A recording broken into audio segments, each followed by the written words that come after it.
You have no gear. You have no phone. The sun is going down and the temperature is falling. In this environment, your first hour determines how your body will handle the coming night. Most people begin to wander blindly, hoping to find a trail before dark. This burns critical energy and leads to deeper disorientation. Success requires stopping immediately to establish a base camp. Survival experts rely on the rule of threes to dictate their priorities. You have 3 minutes without air, 3 hours without shelter in extreme weather, 3 days without water, and 3 weeks without food. This timeline identifies shelter as the absolute priority. Because exposure to the elements kills faster than dehydration or hunger, building a thermal barrier must always precede the search for water or food.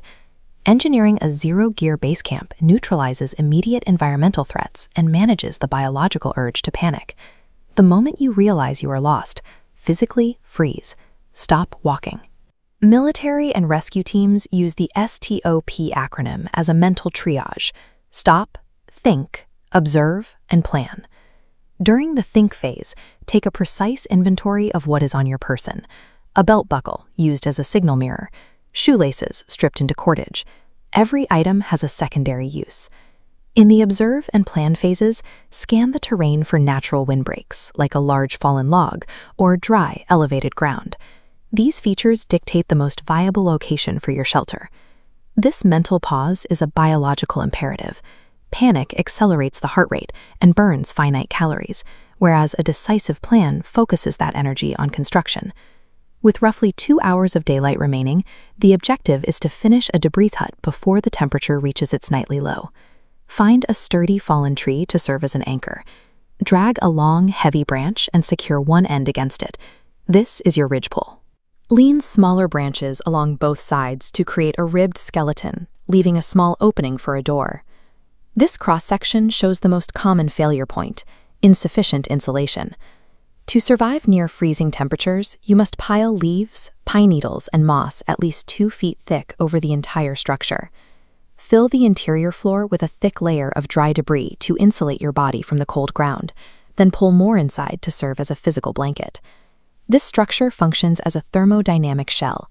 Thousands of trapped air pockets in the debris layer capture your body heat, keeping your core temperature stable even as the outside air drops.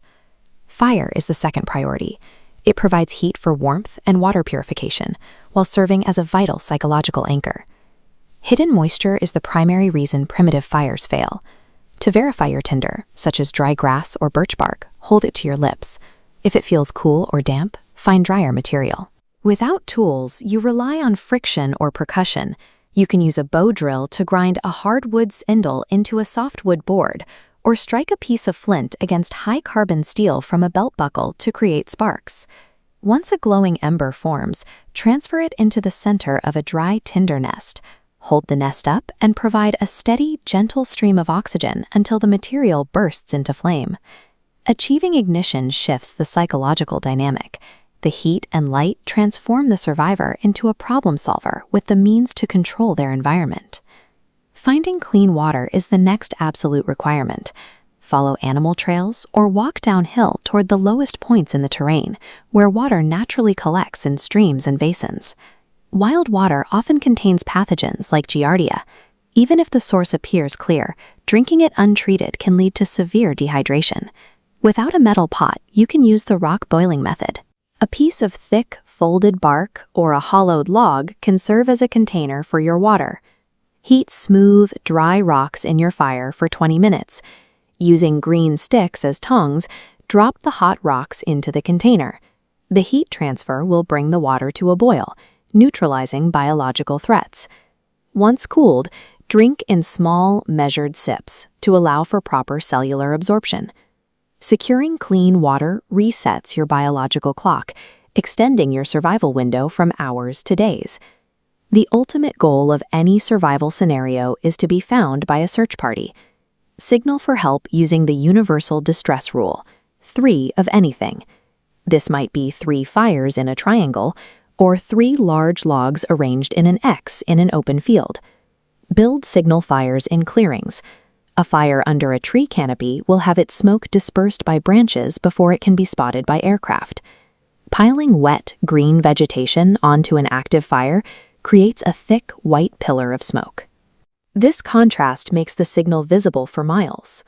Once the signal is active, return to your shelter. The smoke serves as a passive beacon that works on your behalf while you conserve energy and calories. In just a few hours, using only materials found in the forest, you have constructed a functional wilderness base camp. You have established a thermal shell, a fire for utility, a source of purified water, and an active signal for rescuers. Survival knowledge is only effective if it becomes a physical reflex. Practice these steps, building the hut and testing tinder, in a controlled environment before a crisis makes them mandatory. If this protocol provided value, subscribe for more survival guides. Comment below on which of these skills you plan to master first. Stay sharp, stay ready.